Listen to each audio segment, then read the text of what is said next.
बिस्मिल्लाहिर्रहमानिर्रहीम अस्सलाम वालेकुम। आज का हमारा जो टॉपिक है that is related to electromagnetic waves in vacuum and wave equation for E and B fields. First of all, as we know that electromagnetic waves are produced by electric and magnetic fields. Mean, if we talk about electromagnetic waves, it means that the source behind the production of these waves are the fields, electric field and the magnetic fields. So electric and magnetic fields travel in the form of field in a medium, and we have to find the wave equation for these fields. We know that how we can determine fields in a medium. We know that there are four laws that determines, there are four equations that determines the electric and magnetic field inside a medium. तो first law जो हमारे पास है that is Gauss's law, and according to Gauss's law del dot E is equal to rho over epsilon naught. Mean, here is the differential form of Gauss's law. Second law is del dot B is equal to 0. Del dot E is equal to rho over epsilon naught, where rho is the electric charge density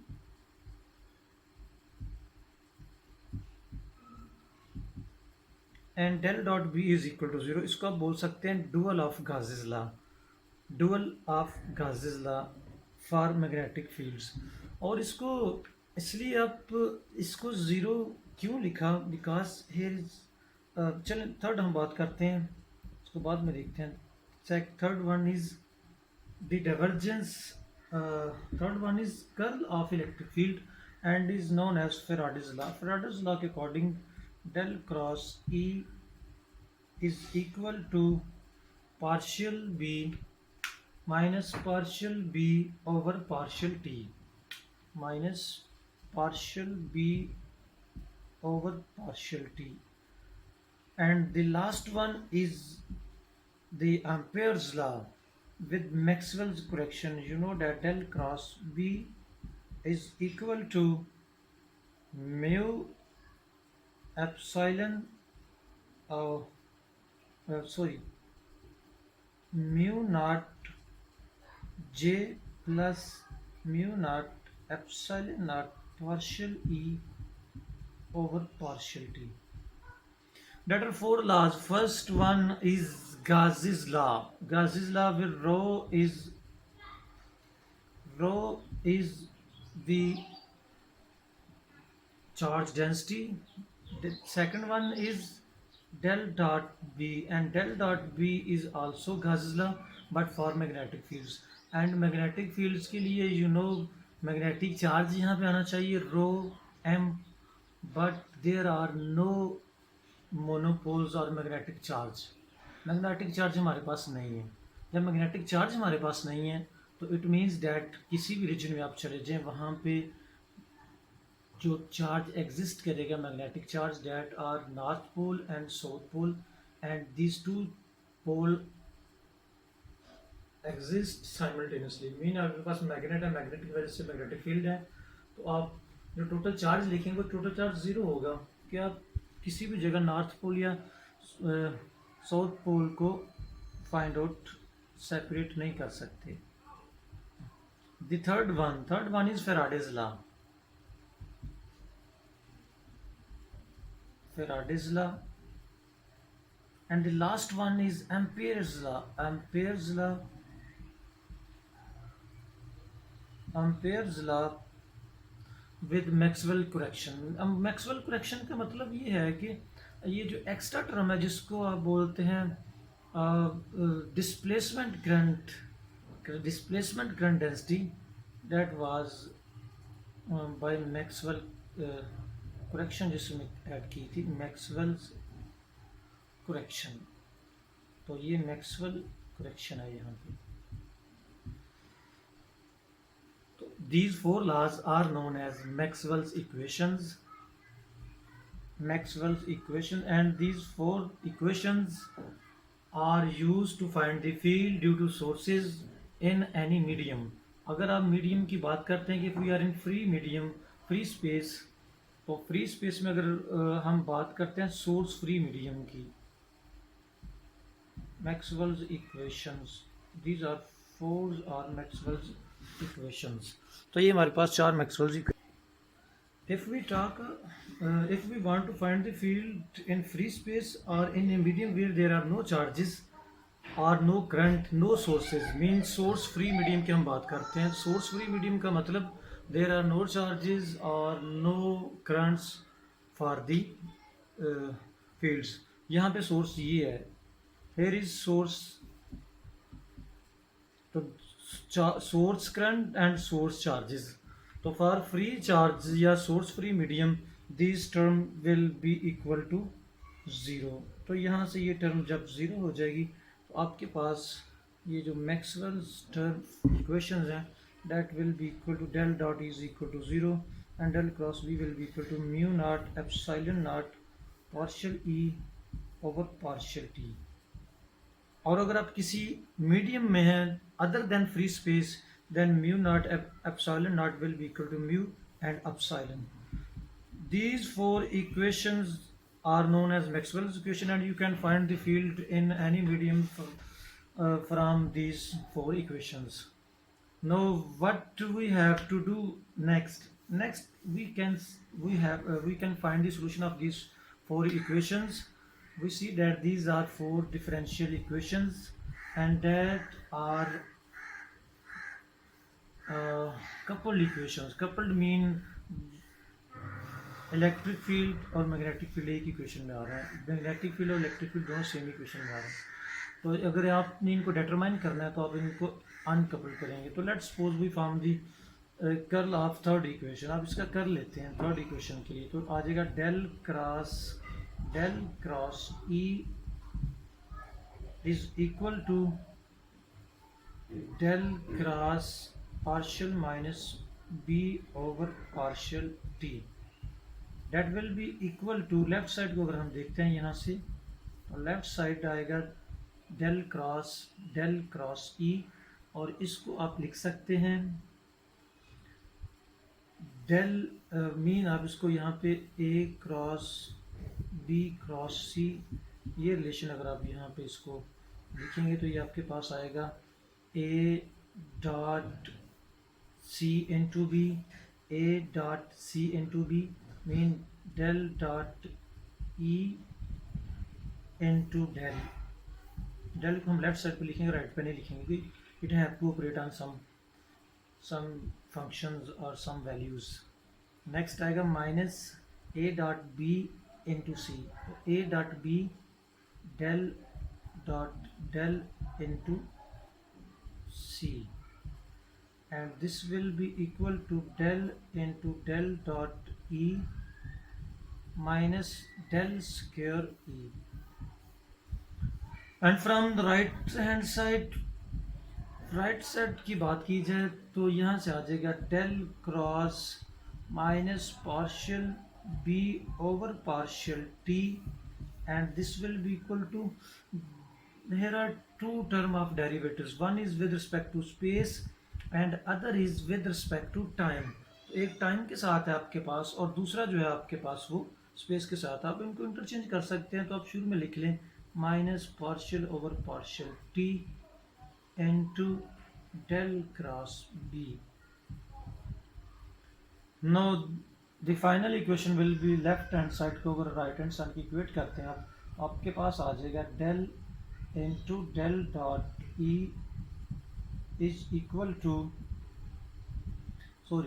del into del dot E minus del square E, and this will be equal to minus partial over partial T into del cross B. अब हम del dot E और del cross B की value पहली और चौथी equation from one और 4 से आप जब वैल्यू पुट करेंगे तो आपके पास आ जाएगा my date will goes to 0 and del square E will be equal to minus partial over partial t into del cross B की वैल्यू लिखेंगे mu naught epsilon naught partial E over partial t, और आप इसका derivative लिखेंगे तो आपके पास आएगा minus mu naught epsilon naught partial over partial T square into E, तो आपके पास आ जाएगा del square E is equal to mu naught epsilon naught partial square over partial T square into E. Similarly अगर आप यही function 4 के साथ इक्वेशन 4 में अप्लाई करेंगे तो आपके पास आ जाएगा del square B and this will be equal to mu naught epsilon naught partial square over partial T square into B. आप इसको इक्वेशन 1 कह दें और सेकंड आप इसको इक्वेशन 2 कह दें। इन दो इक्वेशन को हम बोलते हैं wave equations for the electric and magnetic field. Wave equation इसलिए बोलते हैं the function that satisfy this equation mean the value of E that satisfy this equation are the function that represent a wave. So these are wave equations for E and B field. और अगर हम इन्हीं equation का comparison करें, पहले हमारे पास जो wave equation हमने डिराइव की थी तो that was del square F is equal to 1 over V square partial square f over partial t square. That was wave equation, general wave equation. तो it means that अगर हम इन दोनों का comparison करें तो f is a function that represent a wave and it satisfy the wave equation. So similarly wave equation for E will be wave equation for E that will be equal to del square E is equal to mu naught epsilon naught partial square E over partial t square, और इसको आप लिख सकते हैं 1 over V square partial square E over partial t square. This is also known as wave equation for E for a homogeneous medium. Homogeneous wave equation.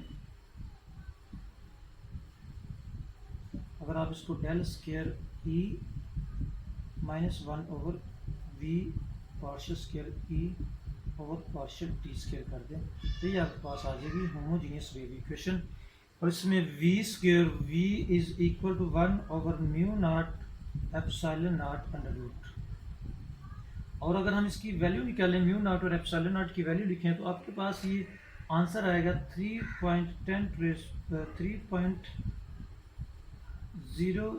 into 10 raised to power 8 meter per second. Mean the wave for electric field, the wave due to electric field will move with the velocity v that is equal to 3.00 into 10 raised to power 8 meter per second. Mean वही speed के साथ move करेगी जिस speed के साथ light move करती है। तो it means electromagnetic waves and light waves are similar in nature. Similar analysis hold for the second wave equation that is for B, तो उसके लिए भी speed of wave will be same. तो आपके पास यहाँ से अगर हम थोड़ा सा इसके बारे में कंक्लूजन कर लें तो एक चीज़, the wave that are being produced by E and B field move with the velocity v which is equal to 3.00 into 10 raised to power 8 meter per second and which is equal to c. It means electromagnetic waves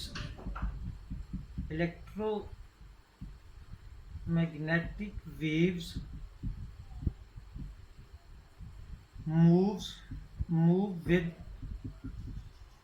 speed of light,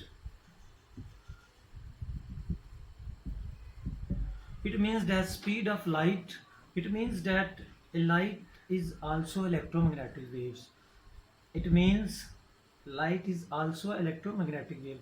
second जो हम देखते हैं कि यहाँ पे अगर हम देखें ना source for E is zero, source for B is zero, but second equation में देखते हैं source for E is B. इसी इक्वेशन को देखें तो यहाँ से आप देख सकते हैं कि चेंजिंग फील्ड इन टाइम या time varying field is a source for electric field that varies in space del. It means time varying field B is a source for space varying electric field E. Similarly, time varying source E is field E is a source for space varying field B. So electromagnetic waves are produced by changing magnetic and changing electric field. Due to these two fields, there are fields that change in space. तो electric and magnetic field produce electric changing electric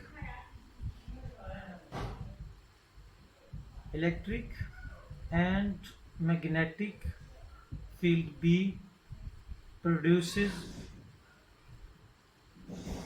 EM waves. It means that अगर आपके पास changing electric and magnetic fields नहीं है तो electric magnetic waves भी नहीं होंगी।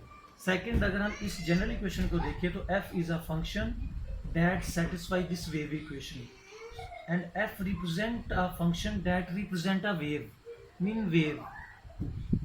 तो अगर इस वेव की बात करें तो इस wave is travelling with speed v and for the case of electromagnetic wave it is moving with speed c and its amplitude may be E field and may be B field and may be both. तो इसके जो amplitude है वो electric field भी होगा और magnetic field भी। Amplitude wave का wave amplitude will represent E field और बी फील्ड एंड और बोथ। तो ये नेक्स्ट हम मोनोक्रोमेटिक प्लेन वेव के केस में देखते हैं कि किस तरह से आप इसको सॉल्व करेंगे। तो सेकंड हमारा जो नेक्स्ट, तो होपफुली आपको इस टॉपिक की समझ आ गई होगी। हमने यहाँ पे डिस्कस किया Maxwell equation that are basically the four laws, Gauss's law, Faraday's law, Ampere's law, and from these four differential equations को आपने कपल से अनकपल किया तो ये फर्स्ट ऑर्डर से सेकंड ऑर्डर में कन्वर्ट होगी। और सोल्यूशन के लिए जब अपनी इक्वेशन बनाई तो ये वही इक्वेशन आ गई जो कि वेव इक्वेशन है। तो वहाँ से आपने जब इनको कंपेयर किया तो स्पीड जो वेव्स की निकलती है वो 3.00 मीटर पर सेकंड, जो कि स्पीड ऑफ लाइट उसकी इक्वल आ जाती है। शुक्रिया, थैंक यू, अस्सलाम वालेकुम। प्लीज़ कमेंट कीजिएगा अगर आपको समझ आ गई, नहीं समझ आ रही तो आप फिर भी बताइएगा। अस्सलाम वालेकुम।